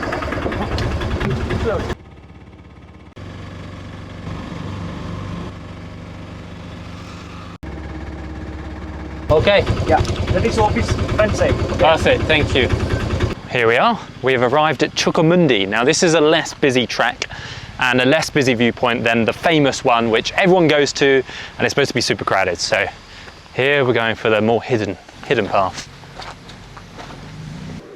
Yeah, you're from? England. You only take card? Yeah, only card. Only card? Yeah. Wow, very modern. Yeah. These for me, Bourbon. Included in the fee? Yeah, free. Oh, okay, thank you. That was quite nice, 600 rupees, and it does include a guide, but I was like, oh, I don't need one. I'm just gonna chat to you guys and kind of follow the path up, because apparently it shouldn't be too difficult, so hopefully we don't get lost. Yeah, we also got some Bourbon biscuits, some water included as well. Not too bad. He just told me to be careful on some of the rocks because they're slippy. Looks like we've got a few clouds coming in. Hopefully it doesn't rain. Woo, look at this. You can really start to get a perspective of the tea plantations down there. Something about looking down on them just makes them look even better. I think it's the patterns or the greenery. What a beautiful view. This section is just kind of a slab of rock. You're gonna have to go up. Not a bad view, really. It looks as though we've got ourselves a rain cloud. It does look pretty grey. Oh wow, there's actually cloud. Look, there's cloud coming off the mountain. I'm not sure we even have a view at the top. Hello. Where are you from? England. Where are you from? Kerala. Kerala? Yeah. Whereabouts? What? From Munnar or Kochi? Yeah, Kochi. Kochi, oh, nice. Sorry? You alone? Yes, hello. Is the view clear? Yeah, almost. Almost, yeah. Maybe. It's awesome. Yeah, good, awesome, thank you. Okay. Have a good trip. Those lovely people said it was clear at the top. Maybe that will change. It's not looking great though. Look at this. Just mist coming over. I'm blowing because we're at altitude. We'll be over 2,000 meters by the time we get to the top. If you are doing this, it's quite easy to navigate. You don't really need a guide, as there's little pink ribbons and like arrows pointing you in the right direction. It's so peaceful. I can literally hear nothing. And we're still in India.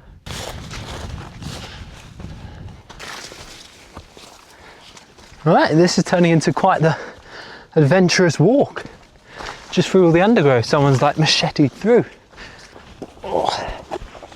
I think I'm just gonna sit here for 2 minutes, maybe 3, and treat myself to a bourbon biscuit.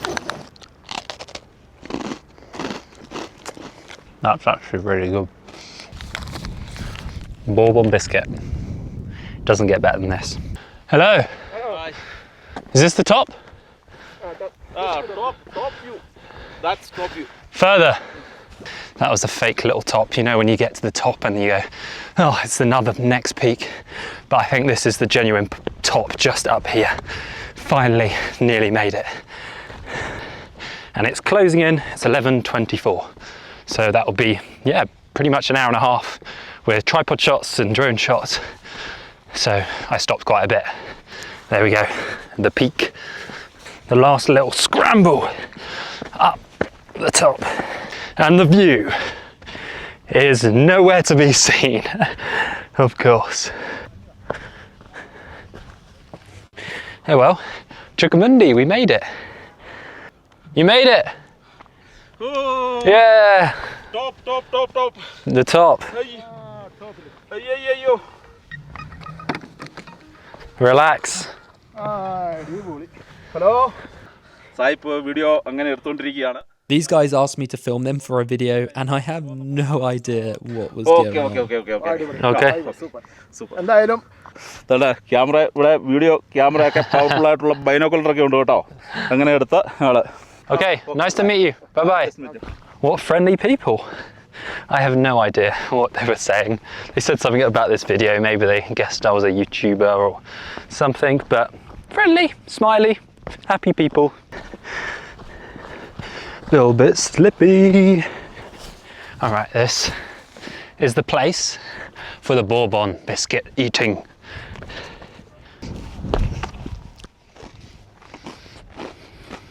I can't tell you how good these are right now.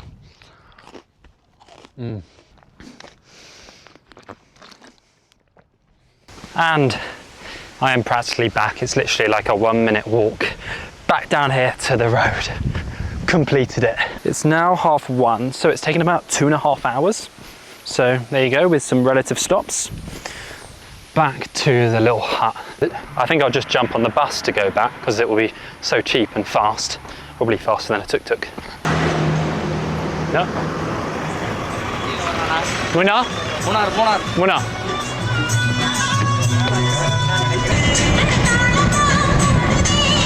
That was so fast grabbing a bus, literally 2-minute wait.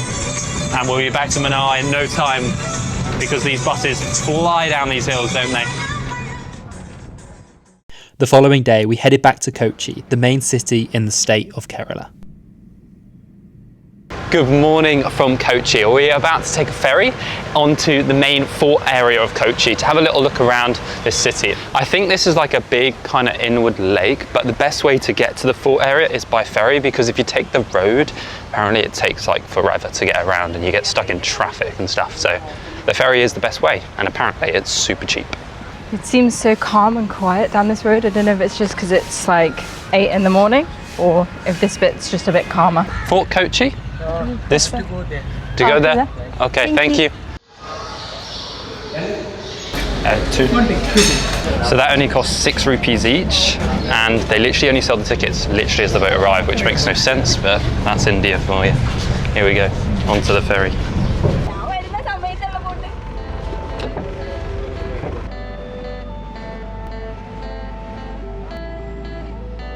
We've just arrived in Fort Kochi and we're going to try and take a tuk-tuk to the main area. How much to the basilica? Basilica, 40 rupees. 40 rupees? Okay. That's good. We just got an honest price, 40 rupees to the basilica here in Fort Kochi. Honest tuk-tuk driver. I like it. It's okay. Thank you. Here we have arrived at a basilica, at the cathedral, and apparently it's one of the most famous churches in all of India. It's pretty big as well. I forget how like Christian it is here or Catholic. Like there's so many different religions in Kerala, but they all seem to get on well and just like respect each other, which is so nice. One thing I forgot to mention is here in Kerala, it's actually kind of like a communist party which kind of runs the state. I'm not sure, obviously it's not super communist, but there was loads of communist flags when we were up near Munnar, and yeah, just something I had no idea about before coming to India. It definitely feels different here. The streets feel super clean and it just looks European. I think it has Dutch, British and Portuguese influence, so that is probably why. But it's honestly very pretty. Look at this. Oh, it's such a beautiful little cafe. Wow. Oh, it's the tourist information. We've just seen Santa on the streets of Kochi. Didn't fancy seeing him there. Didn't expect to see Santa. Going to the beach in the city. Can someone explain this to me? Stick no bills. I've seen it so many places and I have no idea what it means, but it's like all on the walls of things. It's really odd. I just want to know what it means. Look, here we go again. But it's everywhere. So we thought we'd come down to this beach area, and this is what the beach looks like. There's a nice dog, but it's just covered in rubbish. It is just filthy. Look at that. It's actually crazy. It's not quite as good as the other beaches we went to in India, unfortunately. Yeah, Goa kind of beat this, didn't it? Yeah. Well, even the beach in Kerala, but no. Not here. Here we go. This bit of the beach is a little bit nicer. You can see some sand. You can see some sand, yeah. Not just rubbish. Oh. Right then guys, we want to give kind of our debrief on India. This has been a long video, the longest video I think we've ever made as well. And this is literally our last day in India. Tomorrow we fly somewhere. Secret, it's Emilia's one of my favourite One places. of her favourite countries. If you know Emilia, I feel like you've got a good idea, so go down in the description and put where you think we're going. Let's start off with some of the things which we've really enjoyed about India. Where was your favourite place in India?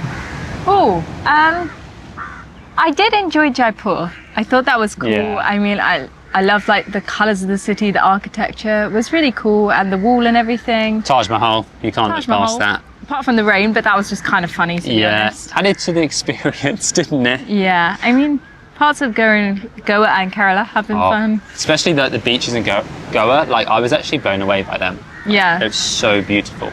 One of our favourite things about India is the food. Oh, the food is so good, so flavourful. And, you know, coming from the UK, we have a lot of curry and stuff, but coming here, I've been like amazed. The food's so good. It's so good, and everything that's vegetarian is just amazing. But one of our favourites is the mango fish curry, which we had in Kerala. That is to die for. It's so good. I don't think we'll ever find it again, but I just want it. I just want some of that in my life. Now let's move on to some of the more maybe negative opinions and maybe frustrations which we've had here in India, which maybe we haven't experienced in some other places before. And I think being here a month has kind of increased and made these frustrations and little things which make an experience worse more. Maybe if we're only here a week, it wouldn't have mattered quite so much. Yeah. The first thing for me is the traffic. Like, I mean, I knew coming to India the traffic would be bad, but the honking is so unnecessary. It feels like people are just being rude to each other, and it hurts my ears so much. I do have very sensitive ears, and I'm just very sensitive to that kind of thing, so I did bring like earplugs most of the time, which I wore in the tuk-tuks. But it is like on another level, even compared to like other places we've been, like Indonesia, Sri Lanka, like Vietnam. One of the big things I want to make sure we portray is the difference between the north and the south is big, and I didn't realize how big a difference it was. In the south, a lot of these negative opinions are a lot calmer. Like, it's not as busy. There's a dolphin. I just saw a dolphin. Are you kidding? No. Are you serious? Yes, I just saw a dolphin. What? Whoa, what's it doing? There's a dolphin! Whoa, what's it got? Was that its mouth? Yeah, it's got a fish in its mouth. Oh, that's awesome.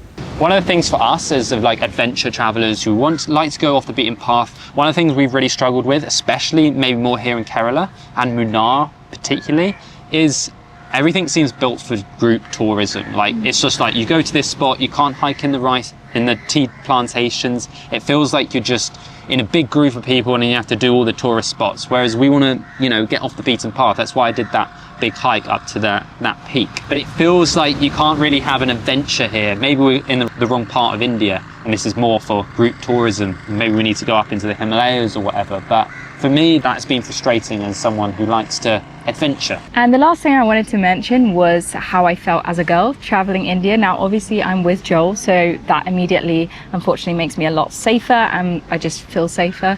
But I think a lot of places, if I were alone, I wouldn't feel super safe.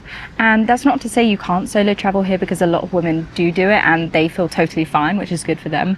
But just me personally, maybe I'm a more anxious person, but I did not like the way men looked me up and down. I felt quite just uncomfortable. I felt like I couldn't lift my head up for fear of making eye contact and having people stare me down or take photos of me. And we did have examples, even in Goa, where people looked like they were trying to sneakily film Emilia. Yeah. Which is just like so disrespectful, because they know that it's not right because they're doing it in such a sneaky way. Thank you so much for watching this long documentary kind of experience of our whole trip here in India. If you did enjoy it, please hit the like button, hit the subscribe, and we can continue to make videos like this. Oh wow.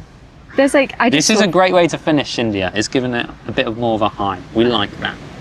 Anyway, we'll see you in the next video. Bye.